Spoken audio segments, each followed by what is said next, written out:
Thank you, Madam President. Last year, the most profitable company in America was ExxonMobil.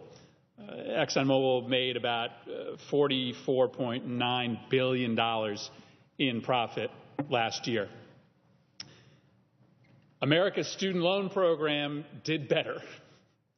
America's student loan program last year made a profit of right around $50 billion, eclipsing the profit of ExxonMobil, of Apple, of J.P. Morgan Chase. In fact, of every U.S.-based company, none of them ran a profit as high, as steep, as generous as the U.S. student loan program did. Madam President, why I'm coming down to the floor today to support a one-year freeze on student loan rates is because, as you have led this argument, that's the discussion that we should be having. Why on earth do we allow our student loan program to make profits greater than any other American company makes today? Why are our students being asked, more so than almost any other population in our country, to bear the burden of paying down our deficit? It just doesn't make any sense. And so it's time that in the context of the Higher Education Act, which we are hopefully going to debate later this year, that we have that broader conversation. And this bill on the floor now, giving us a one-year freeze to keep students where they are today, paying a 3.4% interest rate, it just makes sense, both in the short term, to try to make sure that students don't have to pay upwards of $5,000 more over the course of the repayment of their loan, but then allows us to start to have a conversation with ourselves as to whether or not we want to allow the student loan program to be the most profitable company in the United States on the backs of students. This matters to me, Madam President, because I'm one of the millions of young Americans that are still paying back my student loans. My wife and I are paying them back as we speak. And of course, with two young little boys at home, we're also scurrying to save as much as we can to pay for their future college costs. Now, I'm not going to sit here and complain, because between my wife and I, we make a pretty good salary, and we can afford to pay back our student loans, and we can afford to squirrel a little bit away for our two little kids. But our story is not the reality for millions of other young families who can't afford to do both of those things. Well, the average college graduate in this country has a much lower unemployment rate than other Americans, somewhere around 4 or 5%. Young college graduates today stand at an 8.8% unemployment rate and an 18.3% underemployment rate. That's the stuff that we don't talk enough about here. There are a lot of young people who are working part-time or temporary jobs today that just don't bring in enough money in order to pay back their student loans, which on average today are somewhere around $30,000. And that's the average. Everybody can point to a neighbor or a friend who's walking out of their undergraduate education today with $100,000 or more. And the fact is that there are just millions of families in the position that my family is in. We are squeezed between paying back the debt that we owe and trying to put away money so that our kids don't have to have the same kind of debt that we do. That's money that doesn't go into the main street of our economy, that doesn't go to fix up your house and put a carpenter to work, that doesn't go to the local grocery store or to the restaurant around the corner. It's money instead that gets sent, by and large, to the big banks. Doesn't make sense. And this bill on the floor today allows us to have this bigger, broader conversation.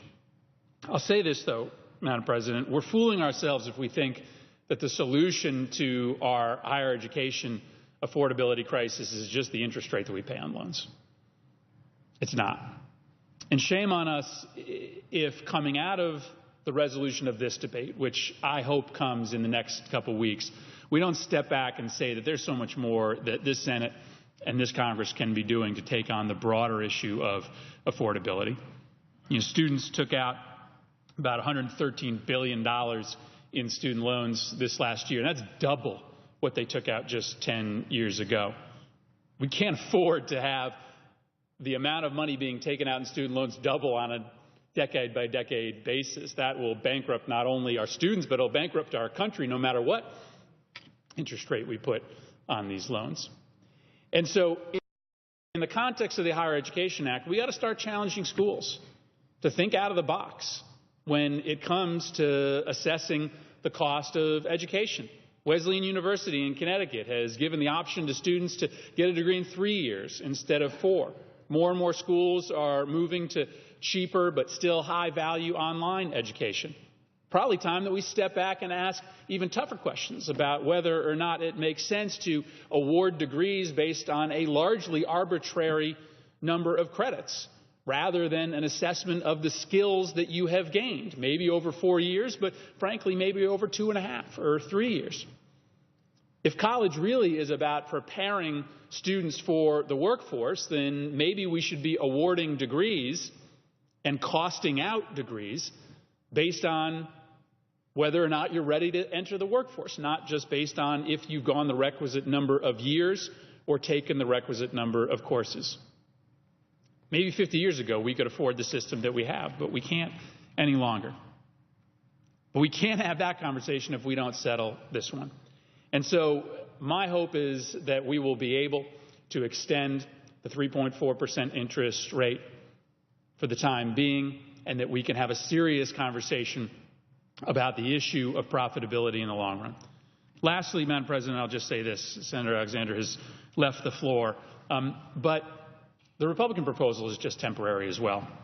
He's right to point out that for a certain subset of individuals who don't qualify today for the 3.4% interest rate, the Republican proposal may, in the short run, provide a different lower interest rate. But we know that interest rates are just going up. We know that their proposal is no less temporary than the one-year freeze that we offer, because ultimately, in the long run, or frankly, in the medium run, those students who today might qualify for a lower rate are going to be paying a much higher rate in the not-so-distant future. And so we're kidding ourselves if we think that the benefit of the Republican proposal is that in the long run, students are all of a sudden going to gain the benefit of today's interest rates. It's just not how things work. It's not how the trend line is going.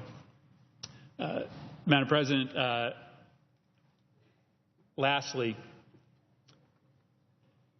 about a month ago, I was sitting with a group of counselors at a local after-school program in Danbury, Connecticut.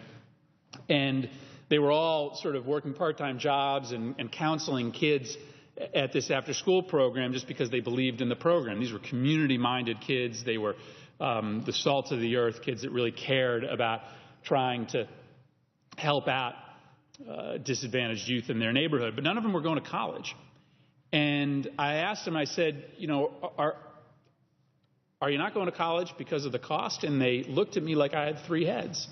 I said, of course the reason why we're not going to college is the cost. We would love to be in college today, but there's just no way that we can afford it. And the fact is that we're looking at 4.4 million students over the next 10 years who are likely to not be able to afford college simply because of the cost.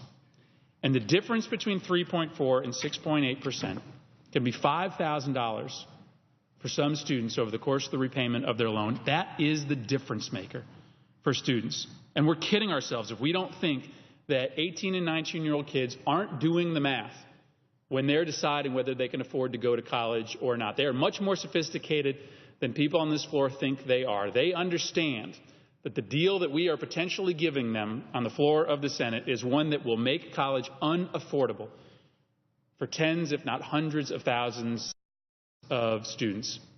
Shame on us if we don't have a better answer for those kids in Danbury, Connecticut, and millions others like them across the country who just want a shot at college and want to make sure that they alone are not asked to pick up the burden of paying down the deficit of the United States.